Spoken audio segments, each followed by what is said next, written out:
All right, mic check 1 2. Mic check 1 2. I am not even going to stop this and see if this is actually working.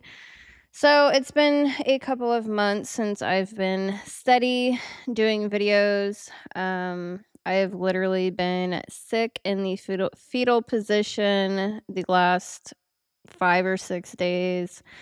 My back issues have reared its ugly head, and so I have been literally sleeping, um, 80% of my entire days away individually. So, yeah, I've been really under the weather to say the least. So, anyways, I kind of want to change gears in this video away from astropsychology. I am wanting to open a conversation on Indiana politics.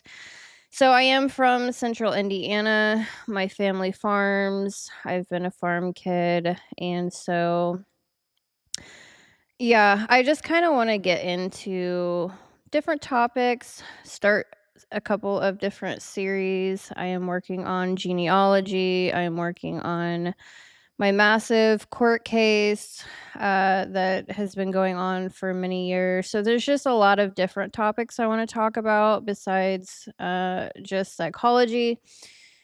So, anyways, this is just it's been I hopefully I didn't click the wrong thing just then. Okay. So, it's been a hot minute. Haven't been on OBS. I haven't been on my mic. It's just been a minute. So, anyways, I'm not really sure how I want to do this. So I'm probably going to actually bring up I have found a new feature. I've been using Chat GPT for 3 years now, actually. I didn't realize that it had been that long. It just doesn't seem like it has. Maybe it's been 2 years. I don't know. It just time is flying by and it's absolutely wild to me. It's just unbelievable. So I realized that I can actually in real time track whatever my heart desires. And so I started with tracking the Tate brothers case, and realized that, oh my gosh, I can literally get updates as they happen on the internet through my chat GPT. So that's amazing. I'm like, okay, well, I want to do Indiana politics. There's many, many, many different topics I want to track currently. So we're starting here. Anyways, I use like 3 different AIs on a regular basis. So just an FYI. All right. So topics I want to discuss is new laws and bills, governor actions, money and work, families, rights and elections, agriculture and environment. So I am a farm kid and I certainly think that's very important, obviously. All right, so where Indiana stands right now. So the 2026, I don't know if you can actually see my mouse. I don't think you can. Okay, great. All right, so where Indiana stands now. Mic. Okay, I can see my mic is on. Good. All right, so the 2026 regular legislative session has adjourned. So the immediate focus is on laws that passed, their effective dates, agency implementation, court challenges, and preparations for the next session. So I cannot actually listen to a podcast right now because it is too much to read. I need some music like I normally do. Shout out to Trap Lore and his journalism skills. I need a playlist that I listen to all the time. It's called Fire. I've been building out this playlist for probably 5 years at least. I don't even know what kind of music. I feel like, oh, this is a good one. Click, click, boom. All right, so fire songs. I'm an Aries rising. All right, so The Indiana General Assembly has published its 2026 enactments and updated Indiana code. So I walked into the gas station earlier. I noticed on the front page was talking about agriculture. There's a new head, and I'm like, all right, today's the day we are doing this. So, anyways, that's what like clicked my head in gear. Also, today is the first day I have not been in absolutely excruciating, agonizing pain. I cannot explain to you how absolutely painful my back can get. Like the bottom vertebrae, I can't even think right now. But anyways, it's pinching. Nerves are being pinched. There are certain things I cannot do in my blue collar job. Thursday, I was put on a job that I do not have a PQX for, and I have been in the fetal position ever since. After an hour and a half of doing that job, put me out for a week, and so I am just absolutely thankful to not be in pain right now, and that is why I am doing this. Like, it is a freaking godsend. All right, so where were we? Many new Indiana laws took effect on July 1st, 2026, including changes involving public benefits, Medicaid compliance, immigration enforcement, and public safety. So, Indiana's next general election is Tuesday, November 3rd, 2026. Election law changes, candidate races, and ballot access issues will therefore be a major part of the tracker through November. One current governance controversy involves several resignations from Indiana's Natural Resources Commission and allegations that the Department of Natural Resources, DNR, has reduced the commission's influence and public participation. The DNR disputes claims that its process lacks transparency. This is huge. This may matter for farmland, waterways, environmental permits, and conservation policy. So, my cousin is actually a park ranger, and I'm kind of curious. He's in Camp Buffalo right now. Shout out to you. I'm sure he follows along with current news. If not, uh, yeah, there's things going on right now. So, all right. So, what is the Natural Resources Commission (NRC)? The Indiana Natural Resources Commission is the rulemaking body that oversees many policies involving hunting and fishing regulations, state parks, public forests, wetlands, waterways, mining and reclamation, conservation, oil and gas, environmental permits, and certain property and land use regulations. Think of it as the board that reviews and approves many of the rules proposed by the Indiana Department of Natural Resources, or the DNR. What changed? After Governor Mike Braun appointed former state representative Alan Morrison as DNR director in 2025, several longtime commission members say the process changed. Historically, DNR staff draft proposed rules. The NRC reviewed them early. Commissioners could suggest edits. The public participated throughout the process. According to the resigning commissioners, the newer approach allows DNR leadership to publish preliminary rules before the commission has its traditional opportunity to shape them. Commissioners say that leaves them voting later in the process with fewer opportunities to influence the language. So, who is this guy? Mike Braun. I feel like bringing up a picture of this absolute sounds like fool. Governor of Indiana, why are you causing chaos? There he is.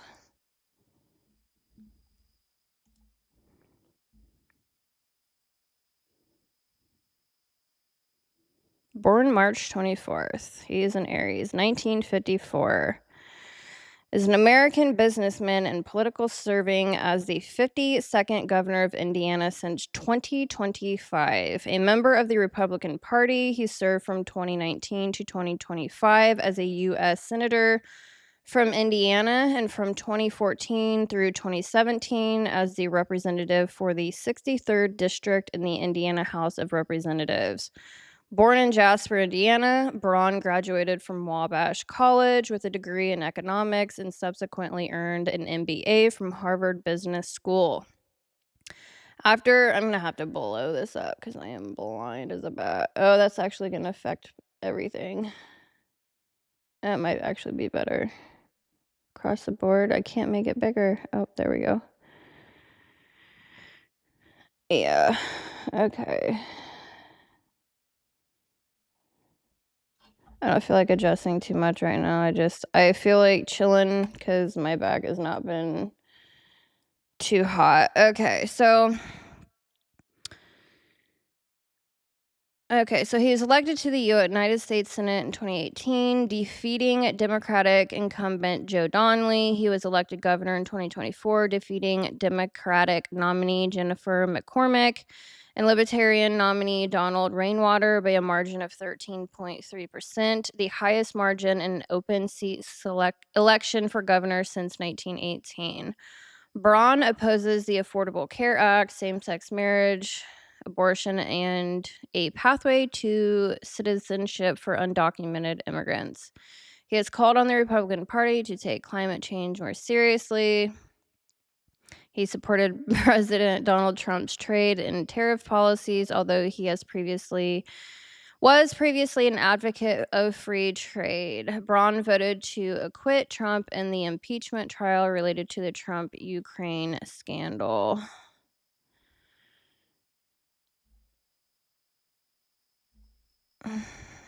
I really just wanted to see his face.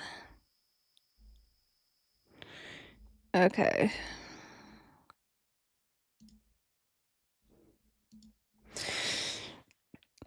All right, so what changed? After Governor Mike Braun appointed former state representative Alan Morrison. All right, so let's look up who that is. What does he look like?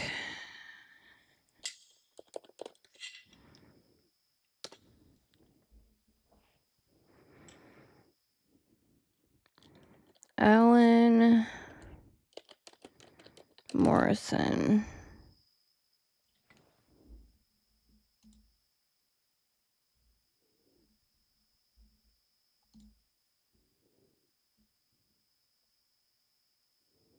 Why is there no photo?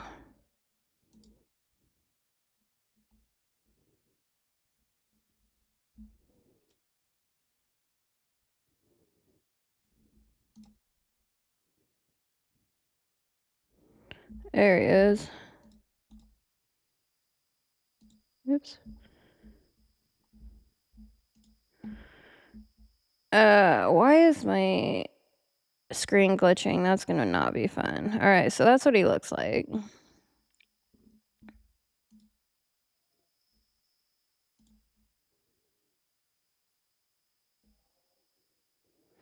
Is an American politician and public official from the state of Indiana. He is currently director of the Indiana Department of Natural Resources, appointed by Governor Mike Braun, a member of the Republican Party. Morrison previously served as a member of the Indiana House of Representatives from 2012 to 2025, representing the 42nd District, which includes parts of Vigo, Clay, Fountain, Park, Vermilion, and Warren counties. Morrison earned a Bachelor of Science degree in Social Science from Slippery Rock University and a Master of Science degree in Sports Management from Indiana State University. Before entering politics, he worked in the private sector and in athletics administration. Fascinating. Morrison was elected to the Indiana House of Representatives in 2012, succeeding longtime Democrat Representative Dale Grubb. He was reelected multiple times and served until 2025. During his tenure, Morrison supported legislation related to economic development, gaming regulation, aviation, natural resources, and personal liberty. He received recognition from Aviation Indiana as State Representative of the Year in 2022 for his legislative support of regional airports. Fascinating. Why am I running into airports? My great-grandfather opened up, what was it, 4 or 5? I think it was 5 airports in this local area. Fascinating. He authored or supported bills including a measure to prevent employers from requiring workers to be microchipped. What in the heck? A proposal to decriminalize the herbal supplement kratom, and legislation altering compensation payments related to the Terre Haute Casino project. What in God's name? Requiring workers for the microchip? I'm going to be screwed up on that for a minute. Okay. As head of DNR, Morrison has expressed interest in modernizing the department's regulatory practices and enhancing its engagement with both business stakeholders and conservation advocates. All right, so my screen keeps glitching out, which is a shame.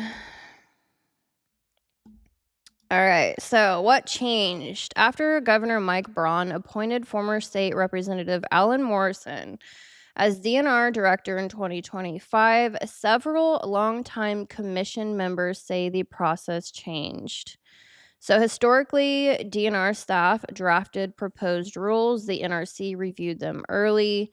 Commissioners could suggest edits. The public participated throughout the process. According to the resigning commissioners, the new approach allows DNR leadership to publish preliminary rules before the commission has its traditional opportunity to shape them.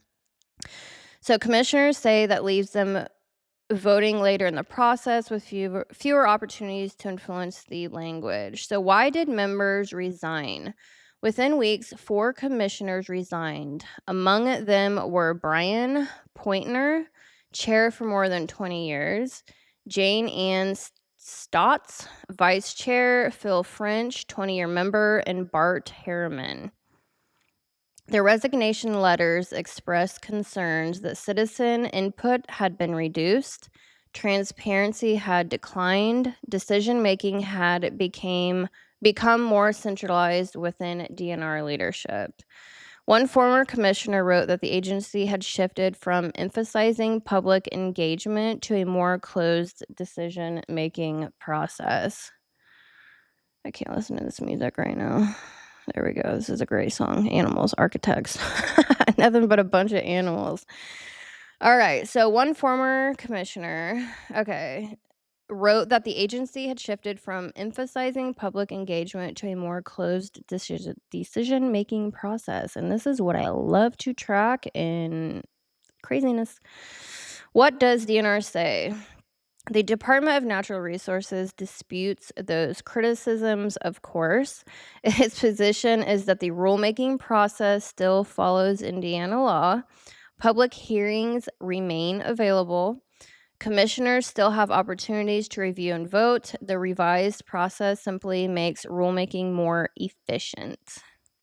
So this is a genuine disagreement over how much influence the commission and the public now have, rather than a dispute over whether rules are legally adopted. Why should Hoosiers care? If you're a farmer, landowner, hunter, fisherman, developer, conservationist, or someone concerned with water quality, the NRC helps shape policies that affect those interests. Examples include wetland protection, stream and lake regulations, state forest management, wildlife seasons, permits for certain projects, conservation rules, recreation on public lands. So the concern raised by former commissioners is less about any single rule and more about who influences those rules before they are finalized. So that is absolutely insane. It's just wild to me that people that have been in that career. I just can't even 2 decades, and they quit. Sorry, I gotta fix this. It's gonna drive me insane. Okay.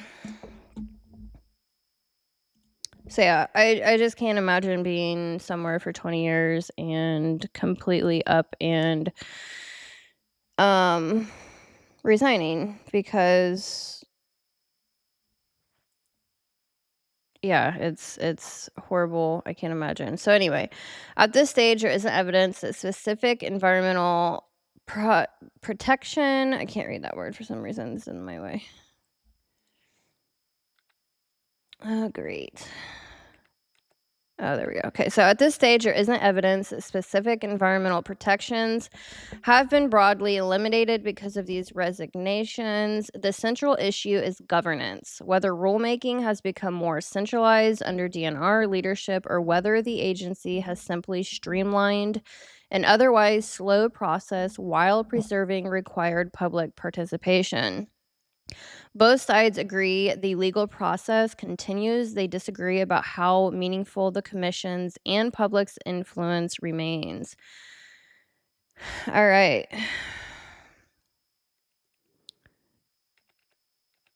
So, yeah, I am a farmer, so I am curious how that affects farmers specifically.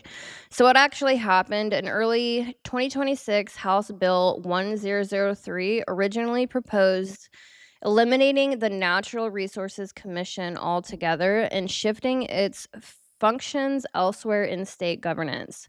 The House passed that version as part of a massive restructuring of dozens of boards and commissions.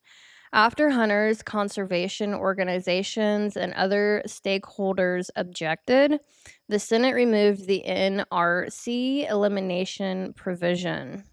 The final legislation preserved the commission and its rulemaking authority.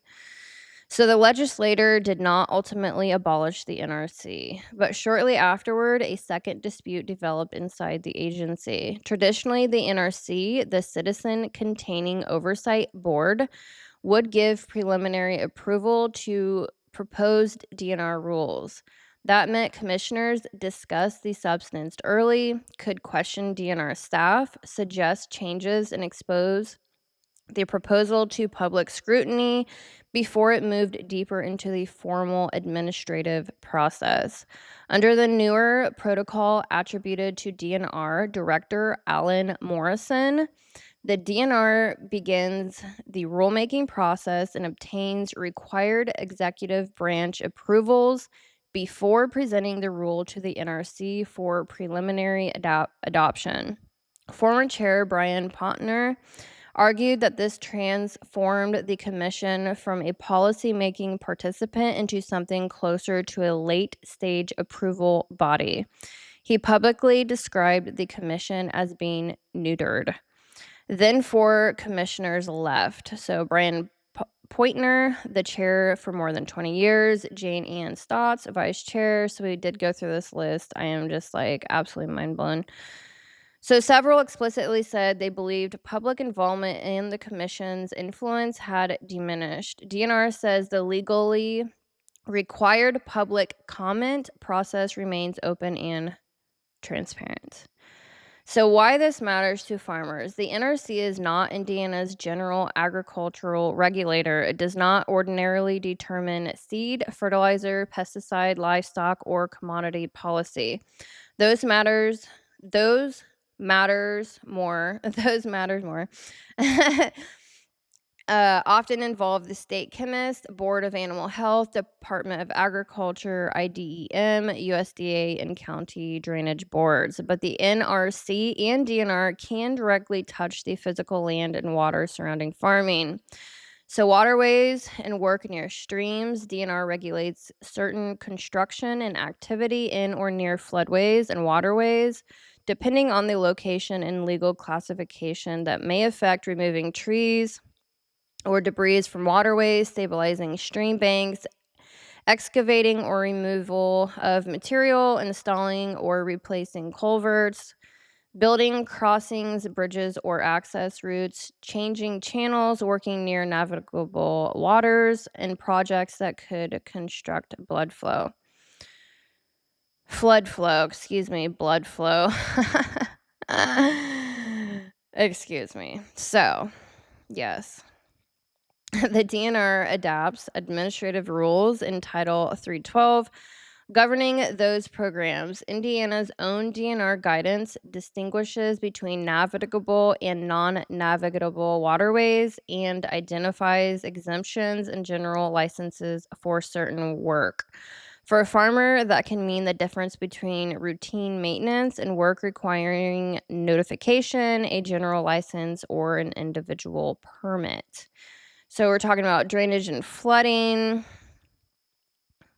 I feel like reading all of this. Groundwater and large water withdrawals, wetlands, sand, gravel, mining, and subsurface resources, wildlife rules that affect farm. Current NRC rulemaking includes fish and wildlife regulations, including deer and bobcat matters. Wildlife rules can have practical agricultural consequences through crop damage, deer population pressure, hunting access, disease control. So the deeper concern, public comment may come too late. This is a distinction DNR's defense does not fully resolve. So I am actually getting really hot and toasty. So I need to either turn on my fan. Yeah, I need to turn my fan on because I'm actually burning up.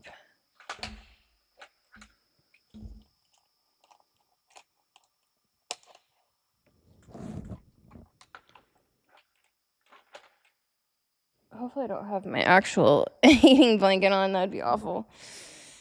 All right. Okay, so yeah, I need to calm down a little bit.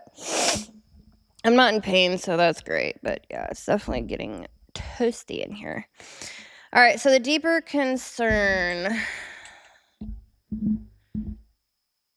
Public comment may come too late. This is a distinction DNR's defense does not fully resolve. DNR can accurately say the public may still comment. The state's docket currently permits comments after the formal comment period opens, and those comments are given to DNR and considered by a hearing officer. But former commissioners are making a different argument. By the time the public and commission see a developed proposal, the important policy decisions may already have been made internally and cleared through the administration.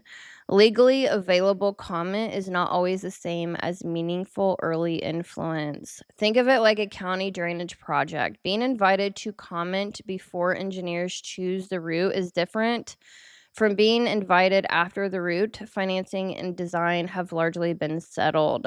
A hearing may still exist, but changing the result becomes much harder. A complete replacement of the citizen members. The official NRC roster currently shows 6 governor-appointed citizen members whose terms began in July of 2026, including the new chair, Kevin Mahan.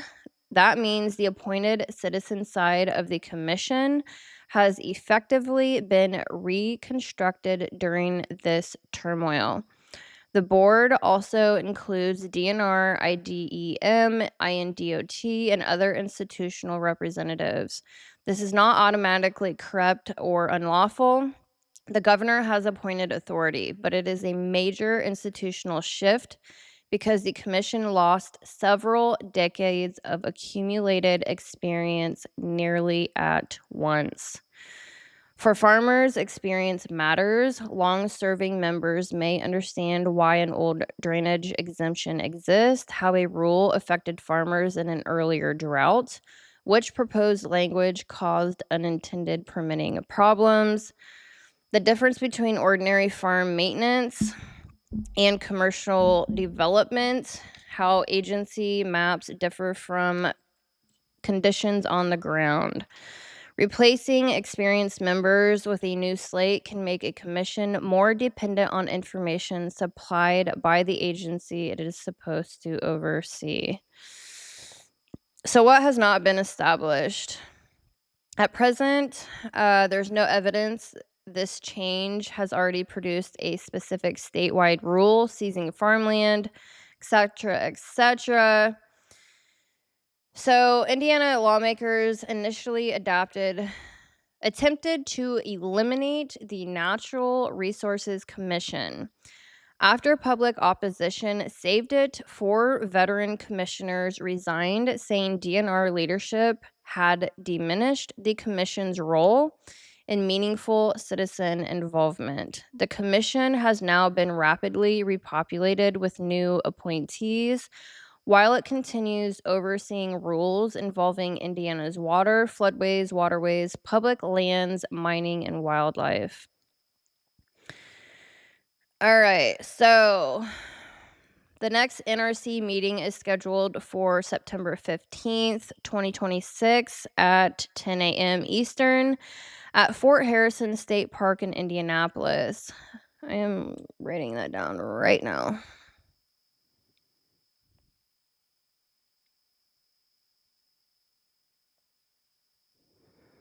September 15th,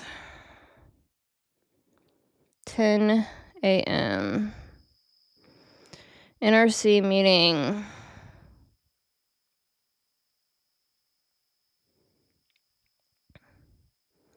Fort Harrison State Park in Indianapolis.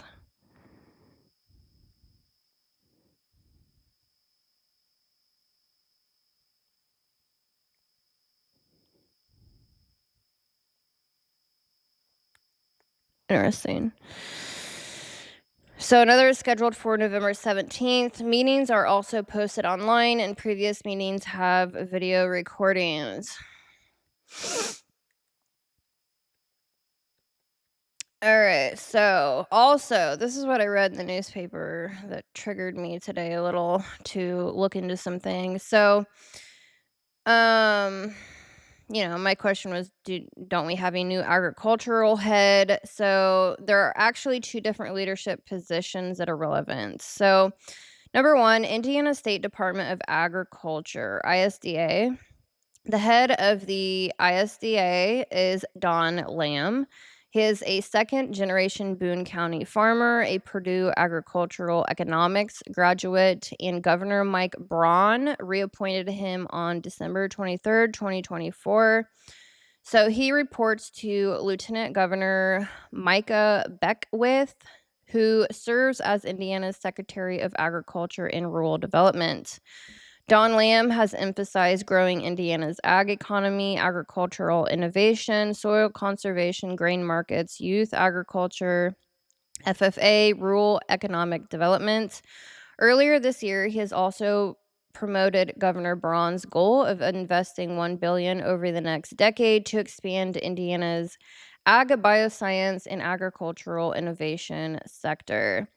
Number 2, Indiana Department of Natural Resources, DNR, is now led by Alan Morrison, a former state representative appointed by Governor Braun in January 2025. So, that's the recent controversy we have been discussing. It is in the DNR, not the ISDA. So, why farmers should pay attention to both? They overlap in important ways. ISDA with Don Lamb generally focuses on supporting agriculture, farm profitability, grain markets, soil conservation, rural development, and agricultural policy and promotion. I haven't been on the mic in a minute. Okay. I got to get my voice back here for long presentations. All right, so DNR, Alan Morrison deals more with waterways, floodways, state forests, wildlife, natural resource permitting, certain land use, and environmental regulations.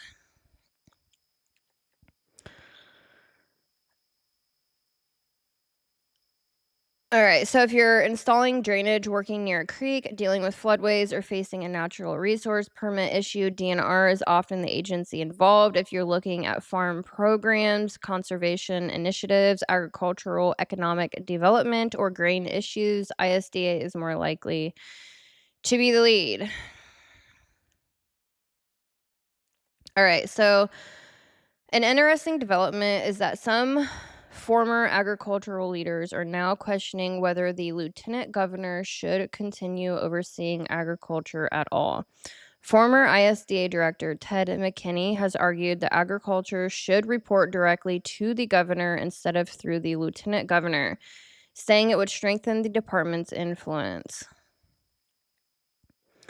All right, so I'm going to be keeping an eye on water rights and drainage with DNR, NRC, property taxes and farmland assessments, General Assembly, state investments in agriculture and rural infrastructure. All right, so anywho, I am going to be looking into many different topics. I am just like, I've been researching, falling into all these rabbit holes for the last 20 years. It's great to go out and expand your knowledge base, but 20 years later, I'm kind of like wanting to hone in locally. I've been fighting so many battles lately that I have already been lit on fire, and I am finally over those hurdles, so to speak. I'm like finally getting my own place. I lived in this house for 15 years and moved out with a total asshole, and he's dragged me through court. I've been going through my own insane battles, and I am just wanting to focus more locally on information because obviously that's where it matters. What you can actually, be involved with. Anyways, yeah, I've been set on absolute fire. So I'm also currently compiling work related stuff. I have been compiling, timelining. Yeah. So, all right. So these are things that I want to keep an eye on, expand out on for future videos. Farmers are producing more but making less. So Purdue's 2026 outlook says corn remains under pressure relative to break-even costs, while soybeans currently look somewhat stronger. Indiana Farm Bureau analysis says many corn and soybean farms are facing a fourth consecutive year of negative profitability, especially farms carrying land debt or high cash rent. I just had a flashback of when I was like, I don't know, 5, 6 years old, looking at my grandfather's, what was it called? Um, it was like a computer. What was it? Oh my god, that's so gonna freaking drive me insane. You could like look at the weather and the stock market. It was a farmer thing. I can't remember what it's called anymore. It's gonna drive me nuts. I'm having a flashback moment. Um,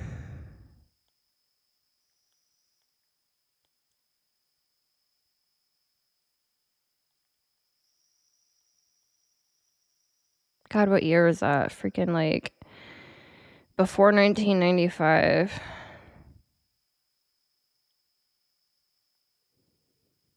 DTN. I knew it started with a freaking D. DTN.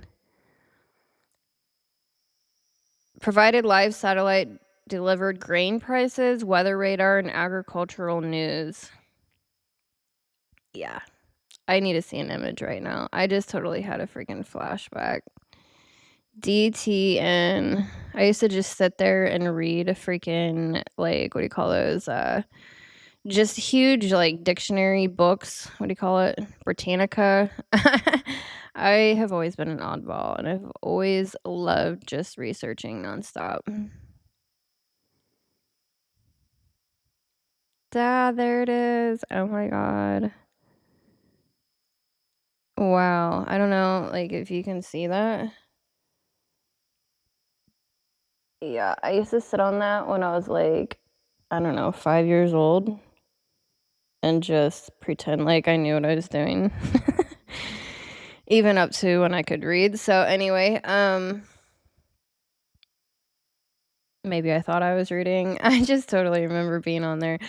Alright, so and I also used to play my grandmother's typewriter. I have always been the fastest typer I have ever known. So, anyways, that was a beautiful little, like, uh, beautiful moment. Okay, so, Indiana Farm Bureau analysis says many corn and soybean farms are facing a fourth consecutive year of negative profitability, especially farms carrying land debt or high cash earnings. So I did read that.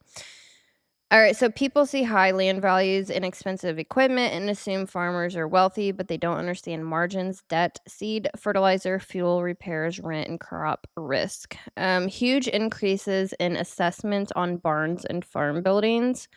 Some Indiana farmers are reporting dramatic increases in assessed values on livestock, barns, grain bins, storage buildings, and other agricultural structures, some reportedly as high as 300%. That's insane. That's really seriously insane. This raises questions about whether farmland receives favorable tax treatment while the buildings necessary to operate that farmland are being taxed harder. Indiana says it supports farmers, but how can farmers survive when the structures needed to produce and store food suddenly triple in ass- um, assessed value? That's insane. Farmland being converted to subdivision, solar, and data centers. Indiana's own lost farmland inventory found a net reduction of roughly 1.5% to 2% of farmland between 2010 and 2022, with the greatest losses occurring around growing cities and suburbs. Protecting prime soil is now an explicit Indiana Farm Bureau priority. A controversial 2026 bill would have made it easier for certain major projects, including data centers, to locate on land characterized as lower quality farmland without normal local zoning changes. The proposal died, but the conflict is far from over. I don't know why this is so like. I feel like you can't even see me. It's so dark. Anyway, I'm sitting back because I don't want to flare up my back again. Gracious. I literally was in a fetal position for 5 days straight, just in constant pain. It's been terrible. I'm so thankful to feel kind of normal again that I am just on here rejoicing, praising hallelujah. All right, so farmland is easy to pave over and almost impossible to recreate. What happens when counties trade permanent food producing land for short term development revenue? Data centers competing with farms for water and electricity. This is one of the most important emerging issues. Indiana Farm Bureau lists water policy as a priority because the state is still developing a larger framework for managing water use. Farmers, industries, municipalities, and data centers may increasingly compete for groundwater and surface water capacity. Data centers also require enormous electrical infrastructure. Farmers may be affected through transmission lines, substations, utility easements, potential rate increases, groundwater use, drainage changes, and conversion of farmland. You cannot make more land. Who gets priority during a drought? The farmer growing food, the town supplying homes, or the billion-dollar data center cooling computers? Who controls Indiana's water? Indiana does not treat water ownership exactly like ownership of land. Much of the system relies on reasonable use principles, agency permitting, and emergency intervention rather than a comprehensive statewide allocation structure. The recent Natural Resources Commission resignations make this even more important because the NRC and DNR influence rules involving floodways, significant water withdrawals, waterways, and groundwater disputes. Indiana has spent decades acting like water is unlimited. What happens when irrigation, cities, and industry all pull from the same source? Local zoning versus state control. Farmers often defend local control because county officials understand local soils, drainage, roads, and land use patterns. Developers sometimes argue that local opposition prevents economically important projects. The defeated 2026 Land Development Bill highlighted a growing political fight. Should Indianapolis be able to override county zoning for major developments? Should state officials be allowed to decide what happens beside your farm when they don't live there, farm there, or understand the local drainage? Renewable energy on prime farmland. Solar leases can offer landowners substantially more income than annual crop production, but construction can compact soil, disturb drainage tile, and create erosion problems if improperly handled. Indiana Farm Bureau supports steering renewable projects towards less productive land. This is not simply farmers versus solar. Some farmers need lease income to preserve the rest of the operation. Others fear losing entire agricultural regions. Is solar helping farmers stay afloat, or is it quietly converting Indiana's best soil into industrial land? Land prices versus actual farm income. High farmland values make farm families appear wealthy on paper, but land does not produce spendable income unless it is farmed, rented, mortgaged, or sold. Purdue Linked reporting placed top quality Indiana farmland near 14,000 an acre in 2025, while farm income projections weakened for 2026. This creates problems for beginning farmers, family succession, estate taxes, and equalization among heirs, expansion, cash rents, debt exposure. You can be worth millions in dirt and still struggle to pay seed, fertilizer, and property taxes. Farm succession and the disappearance of family farms. High land prices make it difficult for one farming child to buy out non-farming siblings. Farms can be broken apart even when everyone involved has good intentions. Indiana farmers previously sought stronger incentives for transferring farms to the next generation, but a proposed transition tax credit failed in 2026. So the greatest threat to a family farm may not be a bad crop year. It may be the estate settlement after a parent dies. That is insanely sad. Tariffs, exports, and Indiana corn and soybeans. Indiana farmers depend heavily on international buyers. Trade conflicts can lower export demand while simultaneously raising fertilizer, machinery, and chemical cost. Purdue's 2026 analysis identifies trade policy as a major uncertainty for grain markets.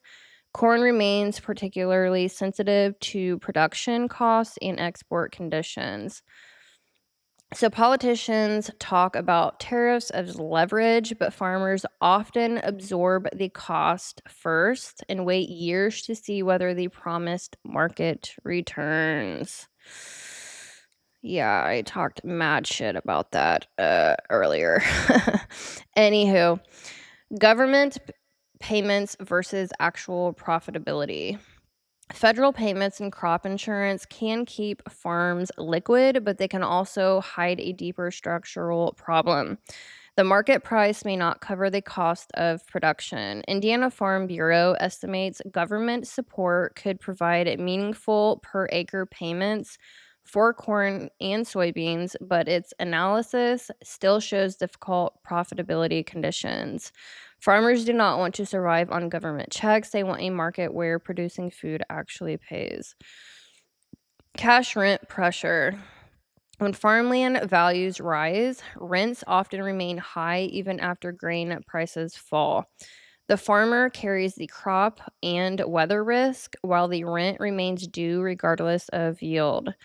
This creates tension between retired landowners, active operators, institutional investors, beginning farmers, and established farms competing for acres.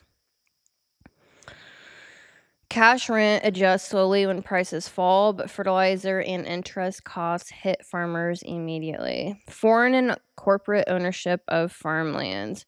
Phew, I started looking into this years ago. What in the absolute hell is going on in this world? Oh, there's just so many topics that are so like, what? Just want to shake the camera.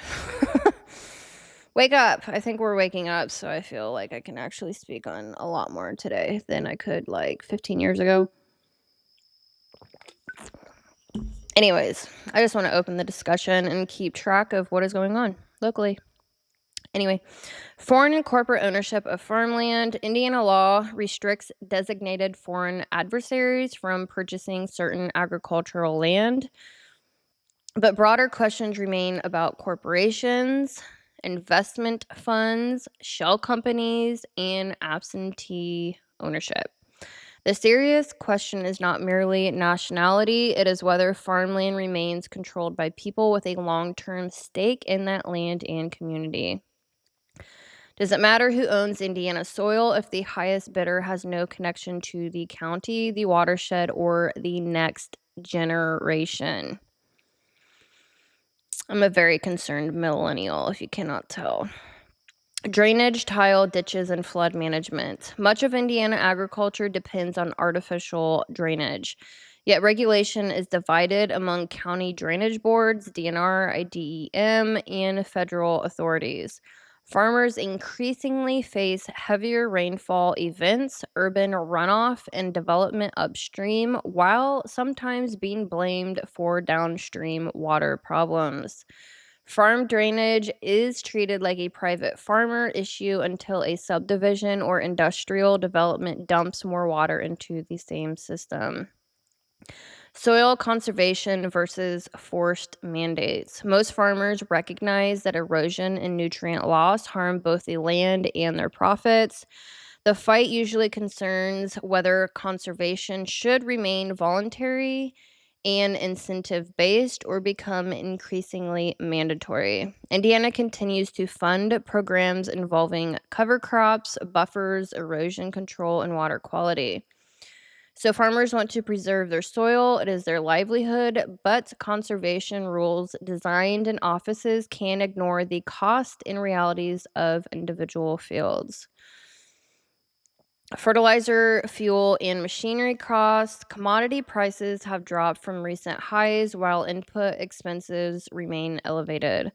That gap is squeezing operating margins and affecting decisions for the 2027 crop year. The public notices food prices at the grocery store, but rarely asks why the farmers receives a shrinking share while every input supplier charges more. Right to farm protections and suburban conflict. As development spreads into rural areas, new residents may object to manure odor, nighttime harvesting, grain dryers, livestock noise, slow machinery, and pesticide applications. The political issues is whether established farmers remain protected when residential development moves towards them. You cannot build a subdivision beside a working farm and then demand that the farm stop behaving like a farm. The restructuring of Indiana agriculture leadership. There is currently a debate over whether the Indiana State Department of Agriculture should continue reporting through the lieutenant governor or instead report directly to the governor. That sounds bureaucratic, but it determines who has access, budget influence, and authority when agriculture competes against development, energy, and industrial priorities.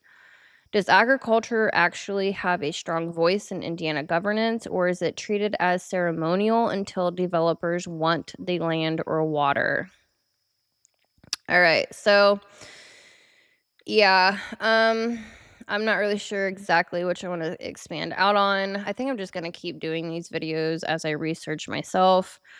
Uh Yeah, the AI suggestion is the silent disappearance of Indiana farmland, data centers versus farmers for land, water, and electricity. Why farmers can own millions in land and still lose money. The Natural Resources Commission resignations and who controls water, farm building assessments, and the property tax squeeze. So, yeah, let me know what you want expanded on. I just like literally want to talk about local Indiana things going on, open the discussion. I think it's extremely important that we get more involved with what is going on currently. Like, if anything happens in any of these topics, I'm going to be updated and I'm going to be following it. So, anywho, I hope you enjoyed this video. Like and subscribe if you're interested. Thank you for being here, and I will hopefully see you in the next video. Sorry I look like absolute hell on earth. I have been extremely under the weather and I thought I was dying, but we are alive. We are thriving. We are continuing on. So, anyways, thank you for being here, and I will see you in the next video.